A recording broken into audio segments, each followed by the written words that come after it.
नमस्कार दोस्तों, ज्योग्राफी की क्लास में आपका स्वागत है। आज का हमारा टॉपिक है लैटिट्यूड एंड लॉन्गिट्यूड। इससे एक ना एक सवाल जरूर बनता है सभी प्रतियोगी परीक्षाओं में। आप जानते हैं लैटिट्यूड क्या होता है और लॉन्गिट्यूड क्या होता है। लैटिट्यूड लाइन के बारे में जानेंगे, लैटिट्यूड के बारे में जानेंगे। तो हम जानते हैं लैटिट्यूड को बोलते हैं हिंदी में अक्षांश। अक्षांश रेखाएं क्या होती है? तो हमने क्या पृथ्वी को समझने के लिए एक लाइन खींची गई थी जिसका नाम है इक्वेटर, या फिर कहें तो भूमध्य रेखा। इक्वेटर या फिर 0 डिग्री या फिर कहें तो भूमध्य रेखा। तो इसके तीन नाम हो गए, एक इक्वेटर हो गया, एक 0 डिग्री हो गया, भूमध्य रेखा। भूमध्य रेखा इसलिए कहते हैं भू को मध्य से काटने वाली लाइन, जिसे हम कहते हैं भूमध्य रेखा।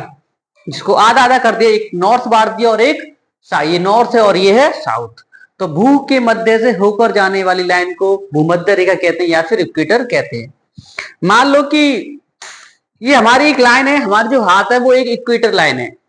तो हमने क्या किया, 1 degree, 2 degree, 3 degree, 4 degree, last में ऊपर जो पॉइंट लिखा हुआ वो 90 डिग्री तक हमने ये बना दिया। जब 90 डिग्री ये है तो इसका मतलब 90 डिग्री नीचे हुआ होगा। तो इस प्रकार 90 डिग्री यहां पर और 90 डिग्री यहां पर। तो इस प्रकार 1 2 3 करके जो डिग्री बने हमारे पास 90 डिग्री लाइन है यहाँ पर है और 90 डिग्री यहाँ पर है। तो अब बात करें कि जो हमारे पास जो 90 और इक्वेटर को अगर ऐड किया जाए तो अक्षांशों की संख्या होती कितनी है। तो हमारा पॉइंट है कि अक्षांश होते कितने हैं। अगर कोई पूछता है कि अक्षांश की संख्या बताइए, यही देखते हैं हम, अक्षांश की संख्या बताइए, अक्षांश है कितने। तो 90 तो ये गए थे हम और 90 नीचे गए थे साउथ में, और प्लस का 1 इक्वेटर 0 डिग्री लाइन है हमारी। तो टोटल मिला के ये हो गई 181। तो अगर कोई पूछता है कि अक्षांश होते कितने हैं, अक्षांश टोटल होते कितने हैं, 181 होते हैं। हमारा दूसरा पॉइंट है कि अक्षांश रेखाएं कितनी होती हैं। अक्षांश रेखाओं की बात कर रहे हैं, अक्षांश रेखाएं कितनी होती हैं।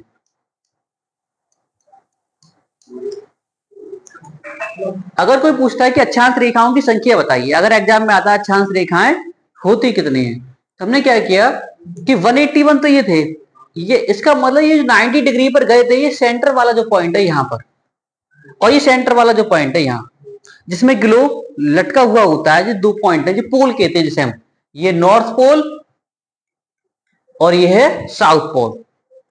जो नॉर्थ पोल और साउथ पोल है, ये पॉइंट है, दो पॉइंट का कोई डायमेंशन नहीं होता है, तो इसलिए इन दोनों को हम गिन नहीं सकते हैं। तो इसका मतलब अगर केवल रेखाओं की बात की जाती है, अच्छा रेखाओं की बात की जाती है, तो 181 और माइनस के ये दो पॉइंट हैं जिन्हें पोल कहते हैं, उन्हें घटा दें तो बराबर हो जाएंगे हमारे 179। अगर सवाल एग्जाम में आता है कि अक्षांश रेखाओं की संख्या कितनी होती है, तो वो कितनी होती है, 179। कैसे पता किया कि हमारे पास जो उत्तरी ध्रुव और दक्षिणी ध्रुव जो है, नॉर्थ पोल और साउथ पोल जो है, उनका कोई डायमेंशन नहीं होता है, इसलिए दो को हम घटा देते हैं जो टोटल अक्षांश में थे, इससे हम निकाल लेते हैं अक्षांश रेखाएं। अब अक्षांश का काम क्या होता है? अक्षांश का काम होता है कि मौसम के बारे में जानकारी देना है, कहां पर बारिश है, कहां पर धूप है, कहां का कैसा मौसम है। तो इन सब चीजों के बारे में जो जानकारी देता है वो क्या, अक्षांश के माध्यम से हम पता करते हैं मौसम के बारे में जानकारी। तो हमने अक्षांश के बारे में जाना, अब हम चलते हैं लॉन्गिट्यूड के बारे में, देशांतर के बारे में। देशांतर को ही हम यामोत्तर कहते हैं। लॉन्गिट्यूड का दूसरा नाम है यामोत्तर, जिसे हम लॉन्गिट्यूड या फिर देशांतर या फिर यामोत्तर कहते हैं। अब इन्हें समझते हैं कि लॉन्गिट्यूड लाइन होती कितनी है। जब समझने के लिए, जैसे हमने हाथों का इस्तेमाल किया था लैटिट्यूड को समझने के लिए, फिर से हम इस्तेमाल कर रहे हैं लॉन्गिट्यूड को समझने के लिए। मान लो जैसे कि जो बीच वाली लाइन है 180 डिग्री, जिसे हम 0 डिग्री के नीचे 0 डिग्री लिखा है या 180 डिग्री लिखा है। मान लो ये कोई 0 डिग्री लाइन है, फिर हमने 1 degree, 2 degree, 3 degree, 4 degree, 5 degree, 6 degree, 7 degree dot dot dot यहां तक फैला दी। इसका मतलब किसी भी सीधी रेखा पर जो बना कोण होता है, अब जो दोनों एक लाइन यो करके खुल जाएंगी तो यहां पर 180 डिग्री बनेगा। अगर 180 डिग्री का एंगल यहां बन रहा है तो 180 डिग्री का एंगल नीचे बनेगा।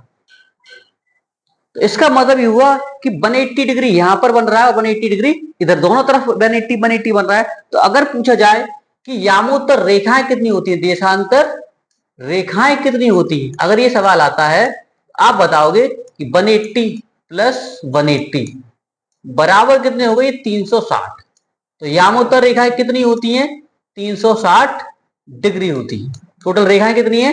360 डिग्री नहीं, 360 रेखाएं। तो हमने जाना लॉन्गिट्यूड रेखाएं कितनी है? 360 डिग्री।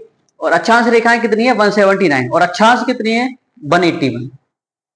हम चलते हैं अपने पॉइंट पर कि जिस प्रकार हमने जाना था अभी कि काम अक्षांश का क्या होता है? मौसम के बारे में जानकारी देना। जो अक्षांश का जो काम है वो क्या है? मौसम के बारे में जानकारी देना। इसी प्रकार देशांतर का काम क्या होता है? देशांतर का काम ये होता है कि जैसे कि ये नीचे लिखा हुआ है प्राइम मेरिडियन। प्राइम मेरिडियन इसका मतलब है दुनिया का जो समय बताया गया है वो प्राइम मेरिडियन से बताया गया है। तो देशांतर का काम है समय का निर्धारण करना कि देश, दुनिया की जितनी भी देश हैं उनके बारे में समय को कैसे बताया जाता है। जो प्राइम मेरिडियन जाती है, ये जाती है यहां पर एक लंदन में एक जगह पड़ती है जिसे कहते हैं ग्रीनविच। लंदन में यहां पर कोई जगह है जिसका नाम क्या है? ग्रीनविच। तो यहां से एक लाइन खींची गई है, जैसे कि प्राइम मेरिडियन कहते हैं, तो ग्रीनविच से होकर एक लाइन जाती है जिसे हम कहते हैं प्राइम मेरिडियन। इसी के जो कहां पर है वो लंदन में है। और लंदन से हमारा इंडिया का जो समय है, जो भारत का जो समय है, तो भारत का जो समय है तो वो कितने घंटे आगे है? 5.5 घंटे आगे है। 5.5 घंटे। जब भी राइट हैंड की तरफ चलते हैं, जो लाइन खींची गई है प्राइम मेरिडियन जो है लंदन से ग्रीनविच जो लाइन खींची गई है, जब राइट की तरफ जाएंगे यो करके तो इसका मतलब पॉजिटिव में जो टाइम जाता है और पीछे जाते हैं वो नेगेटिव में टाइम चला जाता है। इसका मतलब ये हुआ कि हमारा जो भारत का समय है लंदन ग्रीनविच से कितने डिग्री आगे है? 5.5 डिग्री आगे है। अगर हमें लंदन का टाइम जानना है तो प्रेजेंट के टाइम में से लंदन के टाइम जो 5.5 घंटे घटा देंगे तो लंदन का टाइम निकल आएगा। तो हमने जाना कि लैटिट्यूड लाइन कितनी होती है, लैटिट्यूड का काम क्या है। दूसरा पॉइंट जाना देशांतर क्या है और देशांतर रेखाएं कितनी होती है। इसी प्रकार हम फिर मिलेंगे अपनी अगली वीडियो में। नमस्कार।